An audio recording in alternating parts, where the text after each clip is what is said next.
Do you know how much I made for the first song I ghost produced? I was about 15, 16 years old. $100? No. $8. 8? Yeah, dude. What the fuck happened? Like, It's going down, you can feel it in the crowd, type of thing you want to be around. where I live, I have 2 neighbors, one on each side. One is the best neighbor in the world, bar none. And you're never going to guess. Like, I've determined the criteria for what makes the best neighbor. You're never going to guess it.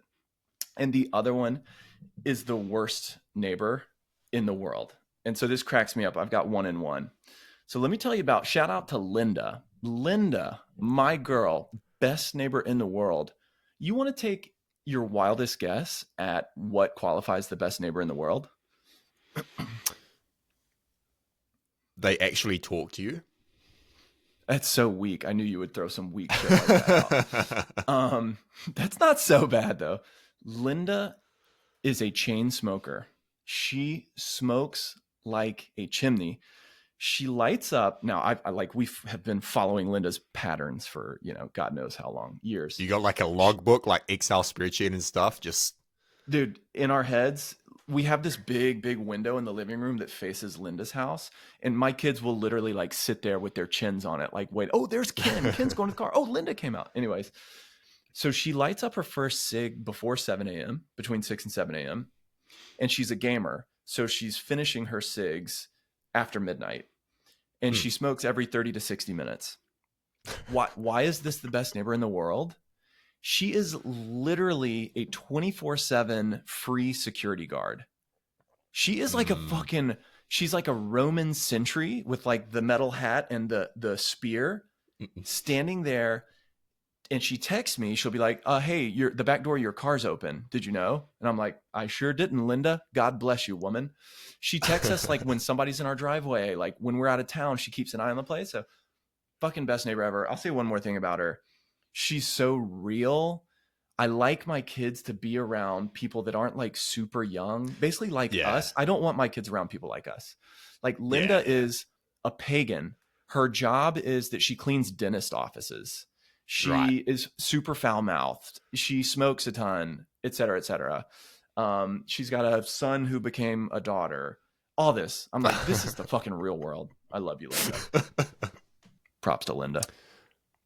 Linda, if she's listening to this, I mean, if I was Linda, I would be flattered by what you said.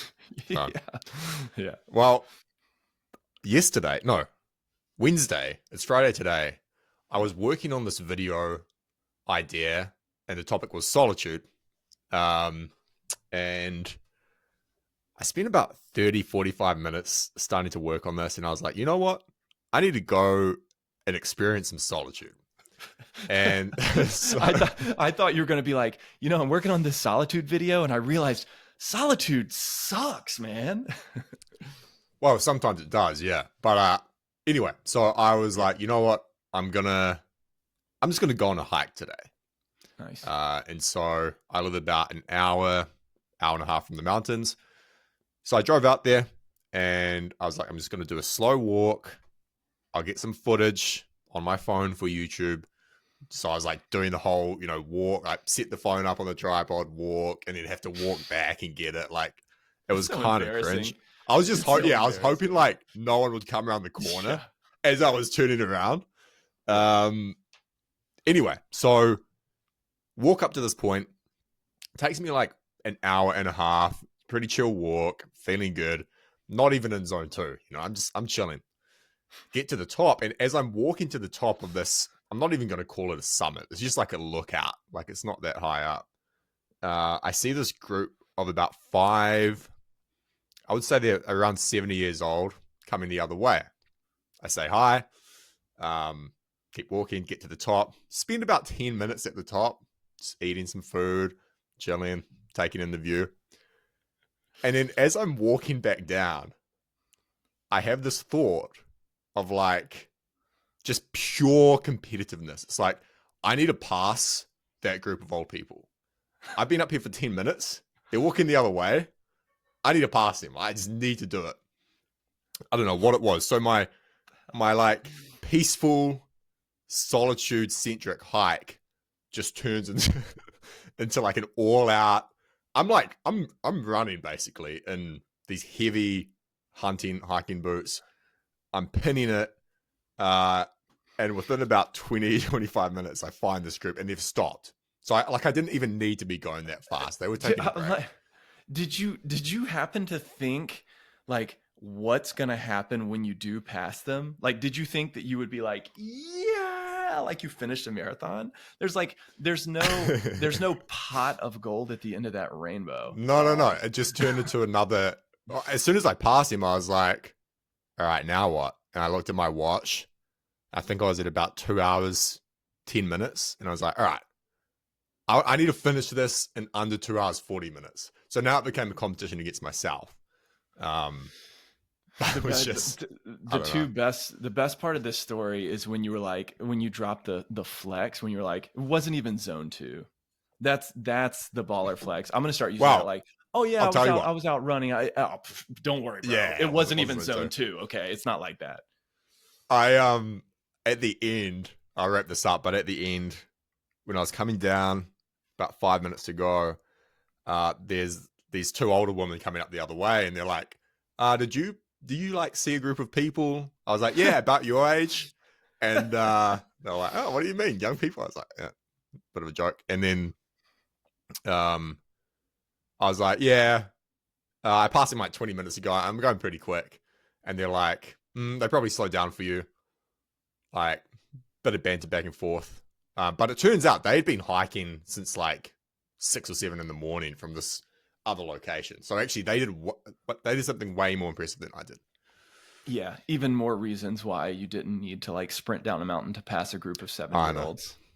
But you know what, dude? I'm proud of you for being your authentic self. Thanks, and man. I will say, I've been thinking about this solitude thing a lot because I'm completely self-employed. I have some employees and some, contractors, yada, yada, but I'm completely self-employed. Dude, is this a segue? Yeah, it is. Why'd you fucking... Man, this is so damn good. Carry on. Sorry. Yeah, bro, what did I say? No meta commentary. All right, we're gonna get to meta commentary later. Yeah, that was pretty good, man. That was pretty good. So good. I really don't want to interrupt it, but I was like, I just had to point it out. No, now I don't even know what I was talking about. No, but then so you're effectively self-employed, like and you've got an employer too or whatever, but your working time is like completely by yourself. We've got another friend, Blake LaGrange, God bless him. We'll talk about him on the pod sometime. He's now embarked on like a total solo kind of preneur moment in his career. And we probably know like 10, 15, 20 other people who are, quote, solopreneurs. And so, but here's the point. Every single one of them, you and me included, and Blake and all of our friends who are solopreneurs, we all bitch about it, right? Yeah. We're all sort of like, man, yeah, flexibility's good. I love being in control of my fate. But being a solopreneur sucks, man, right? But all of our friends, all of our family, our parents, etc., anyone we know with a real job, they hate us. They're like, you fucking self-employed. You guys don't work. My family thinks that I like just print money somehow. Like they're like, we don't know where the money comes from. And I'm like, well, I could tell you, but you don't listen. You ever get that, like when you're talking to people you don't know, like you meet for the first time, you kind of explain it. Yeah. I get the impression that a lot of people just assume I'm like unemployed and not making anything happen. And I just like make up some bullshit and they're like, okay. Oh, interesting. How's that working out for you? You know, it's like, interesting. I get that. I sometimes. wonder, but you run like a proper business. I'm just doing YouTube at the moment. So it's like, it's a bit different. Yeah, that's true. But you own EDM Prod. I mean, you own a but as soon as I mention business. As soon as I mention like music courses, people I think for a lot of people, they just like, whatever. So my flex now is when somebody asks me what I do, which honestly happens like 3 times a week or something. I say that I own a logistics business and I own a clothing business. Because see, it's a flex because owning the business implies something a little bit different. It's obvious that I founded it, whatever. And I offered them 2 options, logistics or clothing. Which sounds more interesting to you, right? And it's Yeah. sort of, you can Yeah. choose your own adventure. But my big question is being a solopreneur like a good thing or not? We are solopreneurs. We bitch and complain about lots of aspects of it. We're lonely a lot of the times. Yet it is our choice in life. And I guess there's kind of like an interesting backstory here. I went down a bit of a rabbit hole. You know, the term solopreneur has literally been around for like 20 years. This Hmm. whole world, and it dates back to, like, first we all talked about working from home. That was the big thing. It was in the New York Times. Oh my God, there's going to be a revolution. Everyone's going to work from home, right? The end of jobs and all this. Well, that morphed into solopreneurship. I don't exactly know why. I guess because one implies working for a company and one implies working for yourself. But you know what is the main driver of the work from home solopreneurship pipeline? Like, what is like the macro force that pushes people to be like, you know what? I fucking quit this job. I'm gonna pitch my own tent. I feel like my answer is going to be wrong. Good. I'm counting on it. Yeah, I don't know. I could say the commute, or like just not like not enjoying being told what to do, which is me. Bro, it's economic crisis. So this makes the whole Okay, thing a little explain. more interesting to me. So the global financial crisis was like 2007 to 2009. And I finished college at that time. I graduated in 2008. So my first concept of like, oh, I finished college and I need a job or something, I need to work, like whatever that means, took place smack in the middle of like this massive crisis. So I didn't really appreciate the context that time, but obviously with COVID having just happened, that's super fresh in our mind. And it had the same effect. So the financial crisis and COVID both basically drove an assload of people to their homes. And people Mm. figured out, like, oh, I can work from home. I can make this work. I can kind of do what I was doing that I got let go from, but do it on a contract basis. So it's kind of cool to me that these historical, like, kind of financial or social crises create this like groundswell of self-employed, I don't know, kind of freedom-ish oriented people like us. That's And I do interesting. think the financial crisis had something to do with that for me, because when I Mm. graduated from college, I was doing the thing where you just, send 100 emails a day of your cover letters and your resumes to literally any company, literally banks, Yeah. agencies, anything I could think of. And I mean, it was a 100% we are not hiring, like across the Mm. board. So I actually did. I Mm. started doing social media consulting in like 2008. I was like, Right. Yeah. frick Yeah. it. I remember I went door to door, literally like door to door, to architecture firms because I had a bit of an interest in architecture. And I was like, hey, I will run your social media. And because you don't even know what social media is, this was 2008. I was like, you've never heard of Twitter. Mm. I'll set that all up for your architecture firm. It's like actually kind of a good Mm. hustle I like back that. in North Carolina. So anyways, what's your current vibe or view on solopreneurship, for yourself or just in the world? Man, I think about this a lot. Like, I would say almost a daily basis. Uh, and I'm so torn because on one hand, like all I've ever really done is a solopreneur thing. Like EDM Prod max had a team of 5 people. Yep. Some of them part time. So it's like it's not big business, and most of the time it's just a couple of people. And now it's just me. And it's like it's a good life. Like it's comfortable. I don't think I particularly like managing people. And I've also heard from people who've like built big businesses and then done smaller things or gone like the solo route. They're like, oh, it's so much better. I'll never build a Mm-hmm. big business again. So I'm like, interesting. Is it stupid of me to like want that? only to end up in the same position I am now. But then I hear other people, like there's this guy on Twitter, man, I can't remember his name. Michael Girdley. He has like Gridley or Girdley. Yeah, I know him. Gridley, yeah. He posted this tweet. I'm pretty sure it was him. He posted a tweet. He's like, the reason I want to like hire people and build big businesses is because I want to create jobs and like have an impact. And I'm like, there's something about that too. That this kind of less selfish. Yeah. It's not even that. You know what I mean? It's just like, we are humans and we're supposed to be social and work together and all that kind of stuff. And I feel like that's missing for me a little bit. That's the thing that I'm missing. So my version personally of that Girdley tweet is, I want to build a bigger business because I want to have friends. And I'm dead ass serious. Like, I want to build friendships and relationships with all sorts of people doing all sorts of things.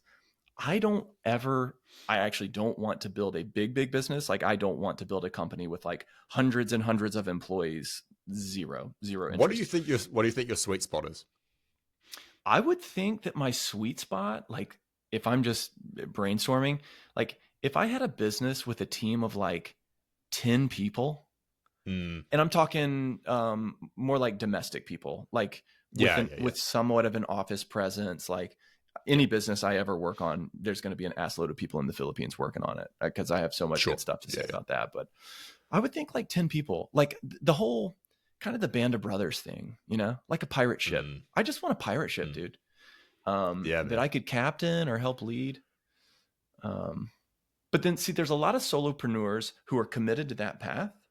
Then there's a lot who are sort of stuck on it, who want to get off of it. Like kind of like maybe you and me, like we would probably rather have 5, 10, 15, 20, whatever employees building a slightly bigger business. And then there's of course people just like with bigger business and companies, but there's some awesome examples of solopreneurs that want to be a solopreneur. One of which, and I know you know this guy, he's the king of solopreneurship, and it's Peter Levels. You know all everyone about Peter knows Levels, this right? guy. Everybody knows Peter Levels. Yeah. Peter Levels. The cool thing about Peter Levels, fucking everything is cool about him, but he's Dutch, and he went to business school for like many years, and he finished business school like 11 or 12 years ago, and he's a completely self-taught software developer. He just figured out how to build websites and then build apps and build mobile apps.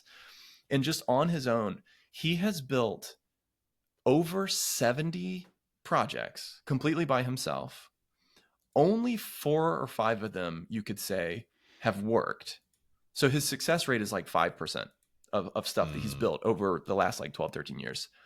But he makes $3 million a year himself from those businesses. Now, there must be some overhead, obviously tech and some contractors and stuff. But the thing about Peter, like I could never switch places with him because you can't contact him. DMs are all closed. He doesn't do interviews. He doesn't want to hire people. He wants to be completely on his own. He doesn't want to plant roots. I don't know about the family. I don't know if he has kids or what, but I don't want to do that. I love him. I think it's awesome, but I'm the same with you. Like I would not want to trade places. And I remember years ago, must have been 2016, 2017, 2016. I was part of like there's like a nomad list Slack group that you pay to get access to. And I was in Europe at the time doing like my first overseas trip. So I call myself a digital nomad, which is super cringe. And I hate that term. Nomad list is one of Peter Level's more successful projects. Yeah. Thanks for the context. Anyway, in the Slack group, he was talking about how like, like you don't need to, I'm pretty sure, like, don't quote me on this. Hope he's not listening. He's like, you don't like video calls are basically the same as like talking in person. So you don't need to be around. That's if you've got a girlfriend or like a partner, you don't need to like be with them. You can just video call it. I remember reading that and going like, what is up with this guy? Like, Yeah. what is he So saying? another little thing, like most people wouldn't even notice this, but if you look at Peter Level's Twitter profile, his profile pic is him hunched up, like with his head bent Yeah. down on a couch, plugging away on a laptop. Yeah. And that's really representative of his life, and that's what he wants. And like, you know, the thing is, like, what I'm doing right now, he might be way more profitable on his 3 million a year, but I'm like really close. Actually, yeah, I'm probably like right now approaching 3 million in top line annually, completely on my own with one That's full-time person and one part-time person. And I work like 3 or 4 hours a week. So here's where like I can't knock the solopreneurship thing, but there's no denying that, like, why am I even doing this podcast? Like, why am I working on email newsletters? It's like, I'm trying to build something that is a little bit more like engaged with other people, with the world. Exactly. Do you have any ideas? And I've got a few. Like, if you were going to start a new solopreneurship venture, like if you actually wanted to be like, hey, I'm one guy, I just quit my job and I want to like do this thing. Do you have any like approaches or ideas that you would do? Man, on the spot, I'm struggling to think of one. But if I open up my notes, I've got quite a few. I think in terms of solopreneurship, like just me, I would just capitalize on like what I'm good at, which is writing, 100%. synthesizing. So probably a newsletter of sorts. Maybe actually there's this one guy. Maybe we can talk about him in another episode. But he has like 5 newsletters in marketing. Like one's about D2C, one's about like UGC or something like that. And he makes $800K a year. Nice. He's just one dude living in Austin, and he just writes like every day. I'm like, I could do that. I could just like pick a niche and then like set up a few newsletters and just crush content. I would do that. So content is one. I think content is one of the harder ones. The playbook for solopreneurship, like if you want to put it on easy mode, step 1 is definitely services. It's just, oh, hey, whatever I did for this company for the last 2 years, I quit that company and I'll go do it part-time for 6 different ones, you know, selling hours. I would say, and that's where the, like when I think about the work from home solopreneur pipeline, it starts with like freelancing. God bless the freelancers out there. It's such a drag and a grind. Oh man, that's how I started. That's how I started. You know, same here, man. I used to produce, ghost produce songs. I was thinking about this the other day when I was driving. I was like, I can't believe I did this. No, but do you know how much I made for the first song I ghost produced? I was about 15, 16 years old. $100? No, $8. 8? Yeah, dude. What the fuck happened? Like, did you do the thing? Did you do the pay what you want? It's like, look, man, I'll do it, and then you just pay whatever you think it's worth. This guy was like, no, it's worse than that. I was young, and I was like, it was on Upwork, and this guy was like, he needed a song made, and his budget was $8, and I'm like, hey, I like producing music, I can get paid for it. It was like $1 an hour, I think it worked out to. Yeah, God. So there's the services angle, and then from the content perspective, I would say it's easier to get started with more of like a B2B content type thing, like a targeted thing. So for example, you know, marketing examples and the kid Harry who runs that. So there's kid Harry, I think he's English, a young dude when he started, and he bought marketingexamples.com, and he literally just started posting great examples of marketing from companies. Like, oh, here's a good ad from Casper. Oh, here's a great email I got from whatever, Woolworths, whatever it was. And he just started building this catalog. And then he goes to marketers on Twitter and it's like, hey, do you want 3 amazing marketing examples in your inbox every Monday? And just totally blew up. And I think that wedge is key. And another one is, I got this one from My First Million. They did a thing called the Tiny Desk Awards, which is where they identified like 10 or 15 solopreneur businesses that are making at least $1 million or more a year.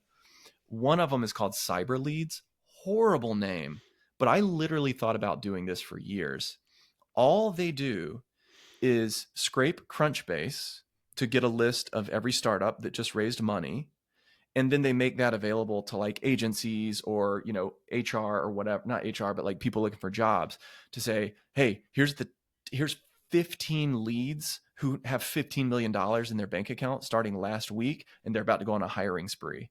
And that's so stupidly easy to do stuff like that. So I think more content like on that front for solopreneurs. Yeah, I like that. There's a Dude, lot of Go ahead. I looked at something pretty interesting too. There was this survey that I saw, and it's about why like it's like why more people don't take this entrepreneurial, like self-employed route. This actually blew my mind. I don't even know what to make of it, but I think it taps into some like crazy aspect of human psychology. Okay, so the survey, they interviewed both self-employed people and people who work for companies. And they asked them the same question. And one of the questions was, what do you think is the most risky part of this solopreneurship thing? So it turns out solopreneurs and people who work at companies have the same 3 answers for why it's risky, which that was kind of interesting. They both top 3. And it's exactly what you think. It's like financial stability, like security, and benefits, like big company benefits. But then there's a 4th one that 50% of the corporate people said is a risk of solopreneurship, and literally 0 self-employed people cited it as a risk. So that is incredible. And so what it was is you have to invest your own money to get started. And how about a head scratch on that one? You're probably thinking the same thing I thought. That is completely and literally incorrect. Like it is. Completely incorrect. No, that's something I've never understood.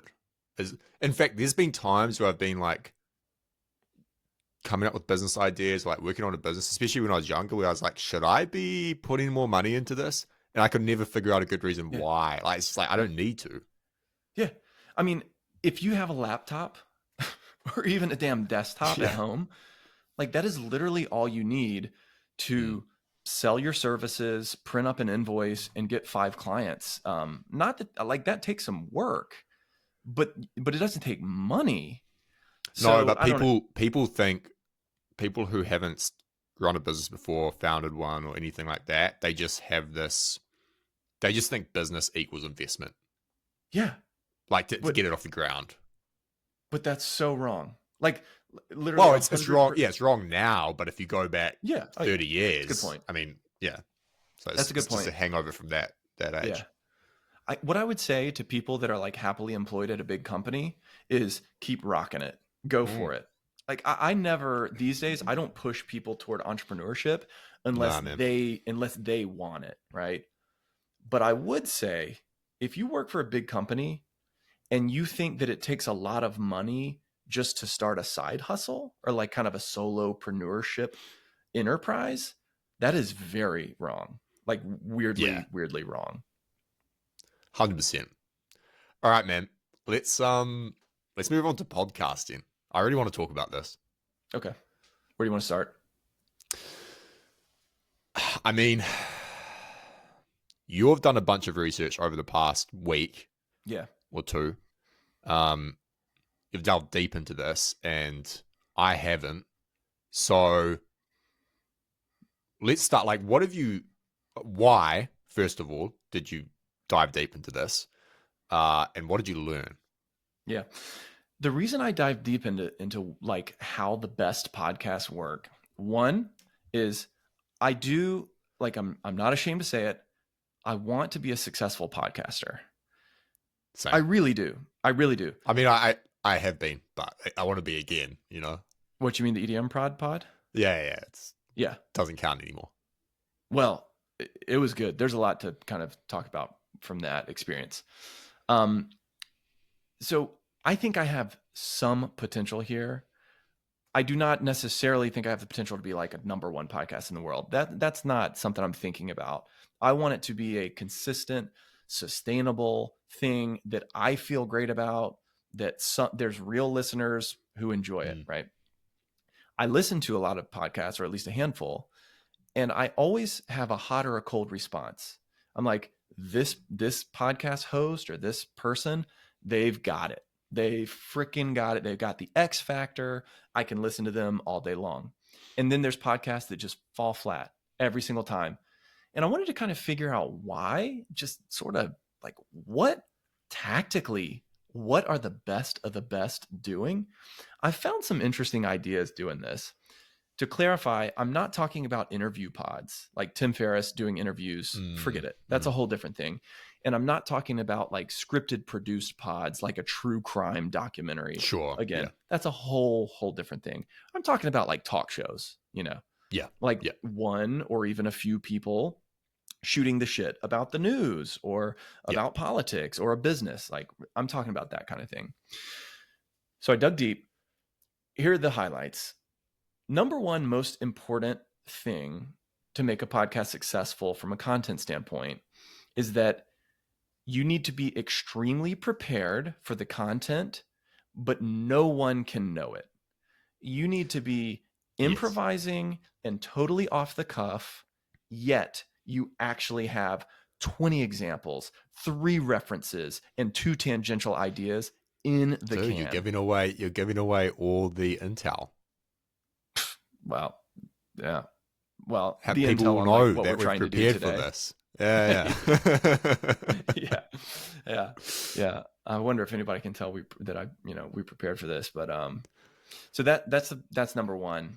And then the other, like, there's a lot of details I can dig into here, but to quickly interject on that, I feel like that's not to use the term mental model, but that is like a game changing mental model just for content in general, is like make it seem like you're improvising, but actually be prepared.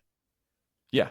Like that's, So that's hard, right? So that is a little bit like a lot of podcasting or just anything in entertainment. There is an X factor. Like there are people that are just good at this shit and you don't even know why. Like there's some chemistry to it. So I think you can get better at preparing. That's easy. I think you can get better at like speaking and improvising, but I don't think everyone can become the best of the best at something like that. I agree. I also think a lot of people who do podcasts just do not put the time in. Like, I remember when I did the EDM podcast, such a cheesy name, I was doing hours of research per guest. Yeah. And like, that helped a lot. Have you seen this guy, Danny Miranda, on Twitter? He's got a podcast. Dude, I can't believe it. I love his podcast. Yeah, I love his podcast. He started his podcast when he was like 12 years old, right? Like, what the hell? Something like that. Yeah. And he deserves way more listeners. He'll get there. But I think he's one of the best interviewers. And I don't listen to many interview podcasts because most of them are just like the same. It's like you listen to one guest and it's like the same thing, same questions. But he goes deep. And I think he spends like 10, 15, 20 hours on research per guest, which is pretty insane. That's interesting. I'm gonna have to check him out. I've never actually listened. I just always assumed that his podcast would suck because it gives off like sucky vibes. I'll have to check it out. No, it's really good. Yeah. Anyway. So the next thing the pros are doing is inducing curiosity with questions or stories. I think that might be a bit of an obvious one, but they do it so frequently, like over and over and over again. I think I can give you one. You want to hear an example? I'll just wing this. Yeah. I can induce your curiosity right now, like a podcaster. Dude, have you ever seen what happens when a mushroom grows beside a mint plant? Have you ever seen this? I've never seen that. No. And I'm totally making that up, right? Yeah. So that's easy curiosity inducer would be like just a big question. And then the next big one would be a story. And I found that the best podcasters, they literally tell stories like it's preschool. Like literally they're like, Mike came out to the playground and he went down the slide backwards, but then the teacher came out. Like it's literally that simple. And I guess that just hooks in the human brain and just pulls you through. And the other thing that pulls you through a podcast this one kind of surprised me.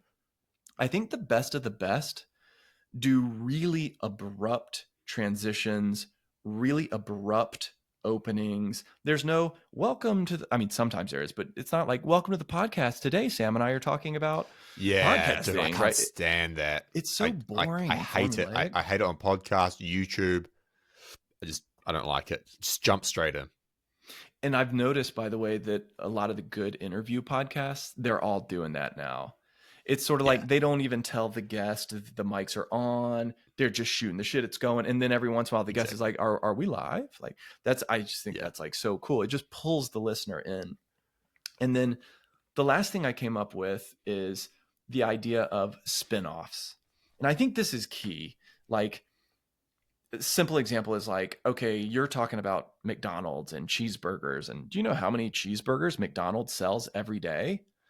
I am prepared with a spinoff. And the spinoff is, have you ever heard about the company that disposes of cooking oil from restaurant chains, right? And I just think having those tangents or spinoffs just in the can, ready to go. And you can drop those at any time. Like conversation gets stale, spinoff. We don't know what the next bit is, spinoff. So I noticed that the best guys like really have those in the pocket. I love that. What else about podcasting? What about structure? Let's talk about structure, because I think this is an interesting one. I mean, I feel like this episode we're doing now, just to get a little bit meta, like it feels like the first well-structured episode. You know what I mean? Like basically. The first 5, we just had some bullet points. I was like back and forth, but I just noticed the difference just having some structure in place. But what did you learn about structure in your research? There's basically like short segments and long segments. So I started calling, a lot of what I'm talking about is based on My First Million, but I just think that it extrapolates to like other pods. And I think that I used the word extrapolate correctly. No fucking clue. So there's like short segments and long segments. The short ones I started calling sub 10s because they're like 8 to 10 minutes. And then the long ones range up to like 20 minutes or more. So the sub 10s are kind of the best ones. It's the most concentrated punch in a short amount of time. So let me give you some examples of sub 10, like short, like 10-minute podcast segments that pop. So one would be a personal story. Oh my God, dude, I was at the gym last week. You won't believe what I saw. Just there you go. Or I went to the beach and here's what I learned. Second are like bullet point lists. So you know how like, I mean, it's kind of old news, but like top 10 lists and top 5 lists, those are always what are those winners.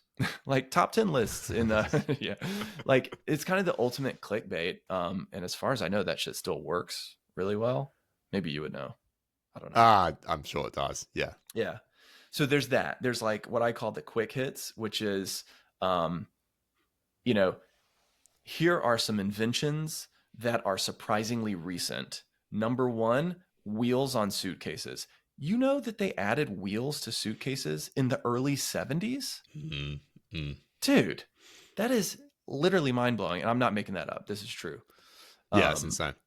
It's insane. So like you would have a 10-minute segment with like 15 of those prepared, each guy kind of going back and forth. Okay. Yep. What else? Let me speed this up. So 2 more. One would be like article or news. That's super straightforward. Like, oh, dude, I saw an article in the Atlantic about what happens to your Gmail account after you die. Super interesting, right? And you just kind of riff on an article or some news. And then the last one, which I love, are like frameworks, or just, I don't know if every pod does stuff like this, but like a framework or a mental model, like we talk about. One of my favorite mental examples. Models are bullshit, but they're bullshit, but frameworks are great, right? You like how I do that? There's no difference between them, by the way. Yeah, exactly. But frameworks rule, mental models are lame. An example is Big Mario marketing. Do you know that one? No. So in Mario, the Nintendo game, obviously you start out small, and I think when you get a mushroom, right, you become big, and you're Big Mario. So in marketing, Your customer is little Mario. Your prospect is little Mario. Your product is the mushroom. After they buy your product, they become big Mario. Your marketing needs to be about big Mario, not about the mushroom, not about your product. Your marketing is focused on this is what you will be, or the problem that will be solved for you. Yeah, I get that, but use like, it. why do you need to make an illustration about it? Like, this is just marketing 101, right? Like, That's actually a good you sell- question. yeah, I'm obsessed with these illustrations. sure, yeah. I've never thought about that. I'm being a dick. No, I know, just but now you got me wondering. Like for me, when I'm thinking about writing emails or content, I'm just always you're looking thinking for about that. Big Mario, yeah. Right. Yeah, The I'm just visual in your head. always, yeah, I'm reading something and I'm like, what could I call this? This is this such and No, such method. That, in all seriousness, I think it's like really useful to do that because that's how mental models get embedded in your head. It's not like if you understand a theory of like, oh, well, you should market to the future state of that person. It's like that's not memorable, but what you just said is. That's a good point. Although I got sidetracked by thinking about you getting embedded in my brain. When you said that word, I was like, no, I don't want you. I don't need any of this embedded in my brain. Go embed wait this till somewhere else. Neuralink, bro. I'll hack into it and I'll be in there. Hopefully I'm dead before then. Yeah, same. I don't know. Depends on when it's Right. coming. What? I got one more thing about the pods. Yeah. What do you think the easiest way to get started with a podcast is? Honestly, let me clarify. Did you want to make it big? Like you want to like make a business out of it? You know? Sure. Yeah. Good question. My thoughts is like for two types of people. The first type, the person who will like overthink the shit out of it, is like just do what we did and start and just figure it out as you go, because you're going to suck anyway for the first 10, 20, 30, 40, 50 episodes. But if you've like got some background and content and you want to make it big, my guess,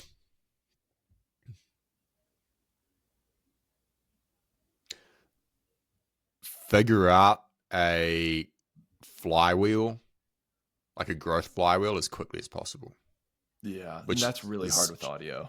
Yes, it is. And it's like, oh yeah, good advice. Just like figure out a growth flywheel. Thanks, Sam. But how? That's why my thought was, and I think this is where like growth can really come a little bit easier, is if I was just starting a podcast to become a successful podcaster, I think I would focus really deeply on some very specific topic. And I think I would focus on more of like a scripted type thing, like research heavy. Like example would be like Hardcore History. You know that pod? Yeah. Homeboy just researches some historical topic for 2 months and then explains it for 4 hours. Now he's a history teacher, right? So he's like good at that. But some other examples I saw recently are like the Bible. There's like a bunch of podcasts where it's like, it's just some dude explaining parts of the Bible. Easy win. Yeah. Or skateboarding, right? Like it's just some niche, pick some niche. The history of skateboarding. I'm literally making this up. That could be an epically or like pretty successful podcast. Yeah. And it would take you, 6 months, plan it, write it, script it, put together like a 10 episode sequence. And then you just freaking promote it to people who like skateboarding. Like, so that's how to take over. When I think about that, like doing like a topical podcast, that's like, you just do it and then it's done.